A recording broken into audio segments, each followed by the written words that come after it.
Coordinate geometry 7 chapter है। P Q 2 points हैं, x1 y1 x2 y2 उसके coordinates हैं। तो पी क्यू डिस्टेंस होता है ये x2 माइनस x1 का whole square plus y2 minus y1 का होल स्क्वायर। इसको ऐसा भी कर सकते हैं x1 माइनस x2 का होल स्क्वायर और y1 माइनस y2 का होल स्क्वायर।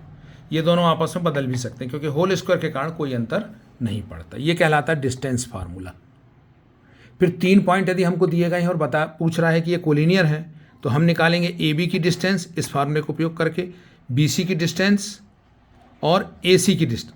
तो ए सी यदि A B plus B C के इक्वल होगा तो ये तीनों पॉइंट क्या होंगे, कोलिनियर होगा। आइसोसेलेस ट्रायंगल की बात करेगा जिसकी 2 साइड्स इक्वल होती हैं, इक्विलेटरल ट्रायंगल जिसकी तीनों साइड्स इक्वल होती हैं, स्क्वायर जिसकी चारों साइड इक्वल होती है और डायगनल भी इक्वल होता है। 6 चीज़ निकालना पड़ता है, चारों साइड्स और डायगनल। तो चारों साइड्स इक्वल होंगी और डायगनल भी इक्वल होगा। रोम्बस में चारों साइड्स इक्वल होंगी लेकिन डायगनल इक्वल नहीं होता है। पैरेललोग्राम में चारों साइड अपोजिट साइड्स इक्वल होंगी और डायगनल भी इक्वल नहीं होगा। पैरेललोग्राम में डायगनल इक्वल नहीं होते।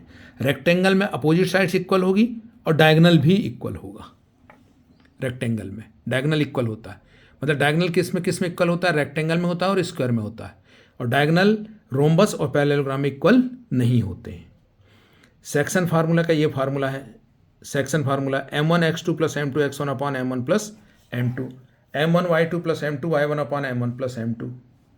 मिड पॉइंट निकालने का ये फार्मूला है x1 plus x2 upon 2 y1 plus y2 upon 2। इनमें ऑब्जेक्टिव बन सकते हैं। एक क्वेश्चन इस पे आ सकता है k/1 में रेशियो फाइंड आउट करने के लिए। एग्जाम्पल्स में भी 2 क्वेश्चन दिए, एक्सरसाइज में भी 2 क्वेश्चन दिए गए। तो k/1 हम मान लेते हैं और सेक्शन फार्मूला लगा देते हैं रेशियो फाइंड आउट करने के लिए।